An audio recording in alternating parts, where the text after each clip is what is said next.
Hey guys, happy Easter.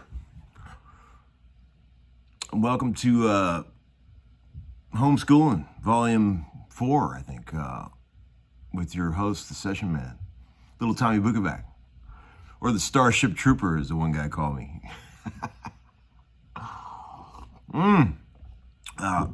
Thinking and drinking, my buddy Bart Allman's show. Check it out.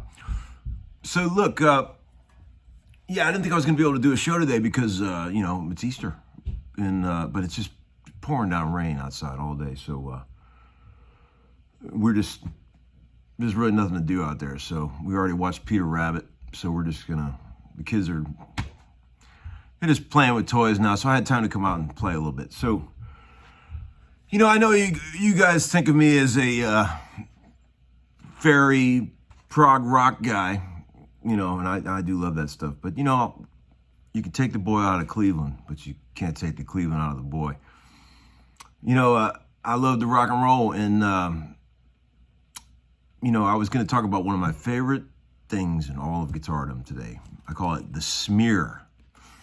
Okay, it's the phenomenon that takes place when you plug any good humbucker into some little shitbox amp like this 52 Deluxe or something, anything like that.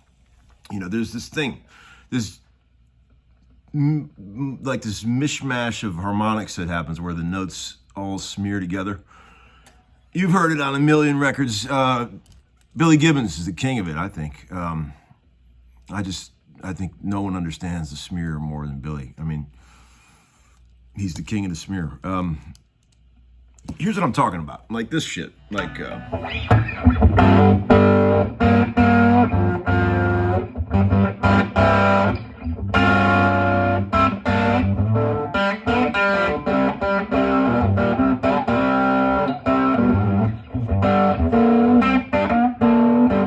that kind of shit, where the notes are all like glued together.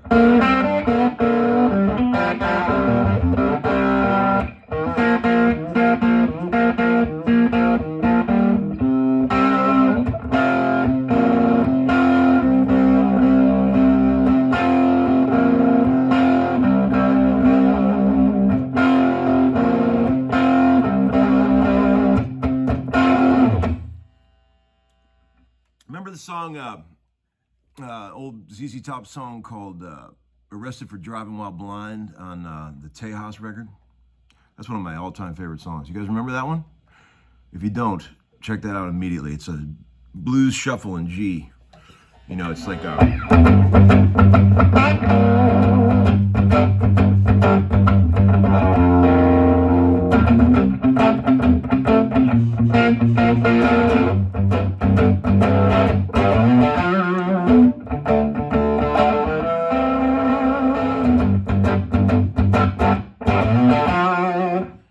and when he gets to the solo, he does an amazing smear.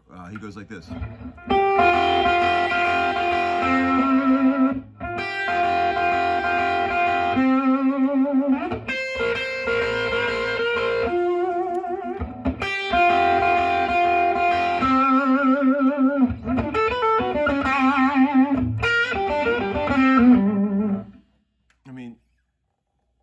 That's as good as it gets when it comes to the smear. I use it all the time. I mean, I'm constantly exploring ways to get the smear to happen. Like, it's like you can, that's why I use this ring finger so much and use the open strings to contrast some of the bass notes. Like,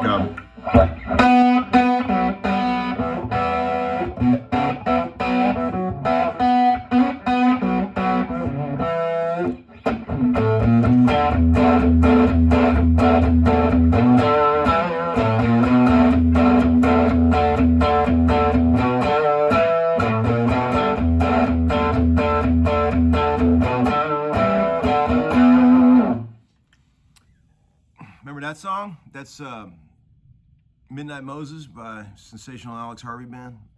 There's an amazing video of that, black and white, 1974, Alex Harvey playing Midnight Moses on YouTube. One of the fucking most awesome, creepy moments in rock and roll history, man. It's kind of spooky. It's so damn good. Check that out right away, please. the smear is like, you know, it's useful like when you do these like double stop bends, like especially if you put some bass notes in with it.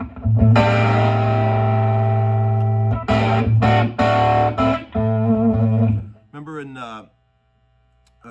Funk 49 when Walsh did bend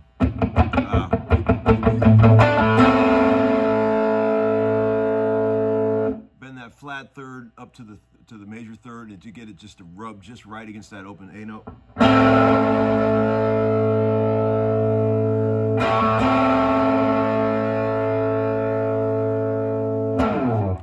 And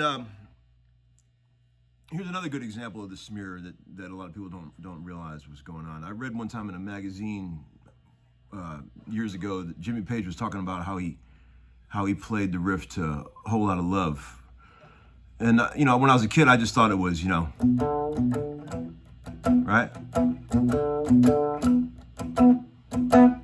It kind of sounds like it. But what he was really doing to achieve the effect was fretting the 5th fret of the A string, pushing it up, and then hitting the open D with it to make it slightly out of tune.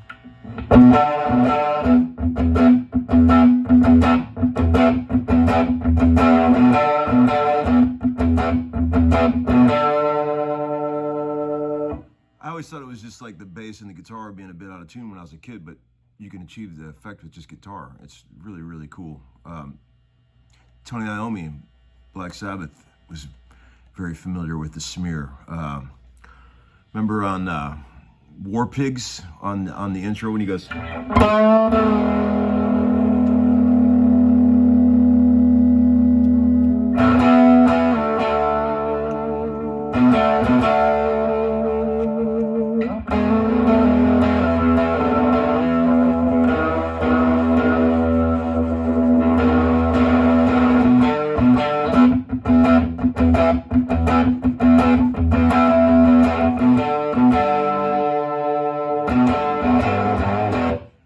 to do the smear in open G where I slide the 4th. Let's say you're in the kid G blues, and you slide the 4th down to the 3rd on the A string, flat 3, while you're holding the open G string, right?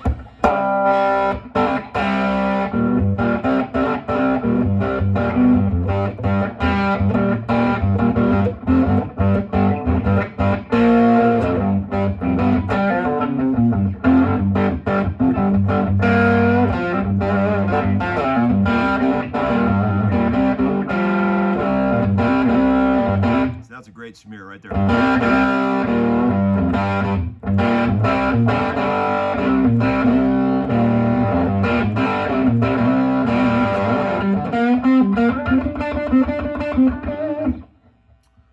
Okay, there's this for some reason there's this magical smear that happens on all guitars when you get up to the 11th fret of the G string, this F sharp, and you play it along with the open B string. I don't know what causes this, but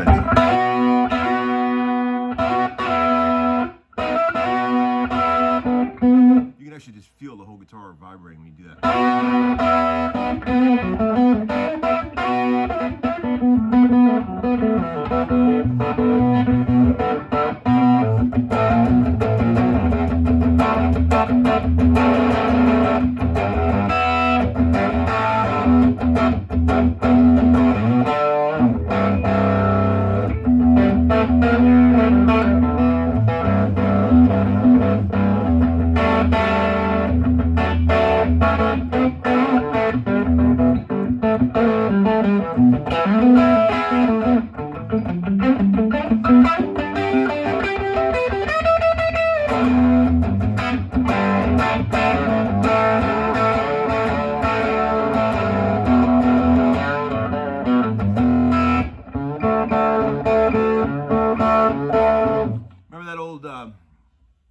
Aerosmith tune? Let's see. What's the name of that song?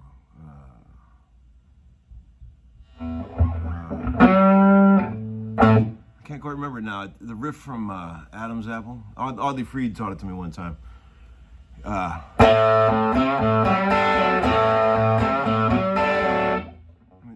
That's a great smear.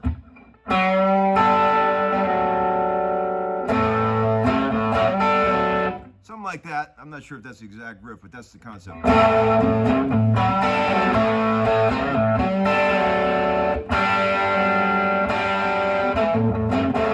Just something about the way the speaker and those tubes and those little amps, just the way they sing when you rub those notes together in the odd sevens and things. I'm trying to think of some other examples. There's like a million of them in great old rock and roll songs. Let's see. I'll just play for a minute and see what happens.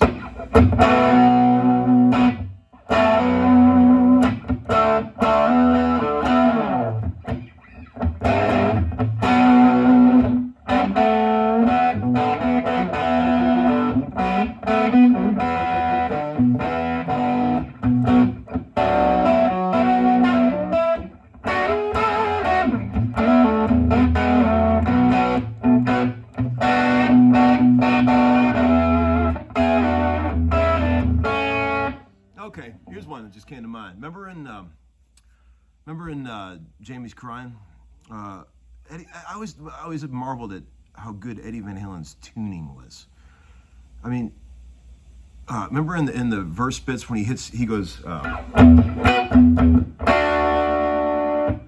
when you hit those thirds together, the D and the F sharp, it's so perfectly in tune when he plays those, and the way it smears on the record is just incredible.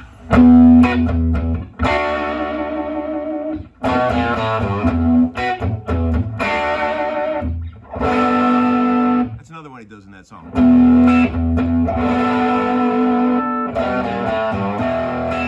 Eddie knew about the smear. He knew about it. So anyway, that's just something to think about. Like next time you got your Les Paul or something plugged into a little cranked up little old tube amp, you know, fun stuff. It's actually really fun to play like that. One of my favorite ways to play. All right, so look, probably be doing the contest winners pretty soon. You know, it's gonna be great. You got some great stuff, you guys. And also, thanks for all the kind words on the about our little prog rock group. You guys were very sweet. The responses to the Jethro Tull thing that we did. You know, it's a very humble, sort of fragile, delicate place to come from when you're playing those songs, and we probably would have quitted if people would have said a couple of like things like, "What are you guys doing?" We would have never done it again. But you're encouraging. We appreciate that. All right, guys. Take care. See ya.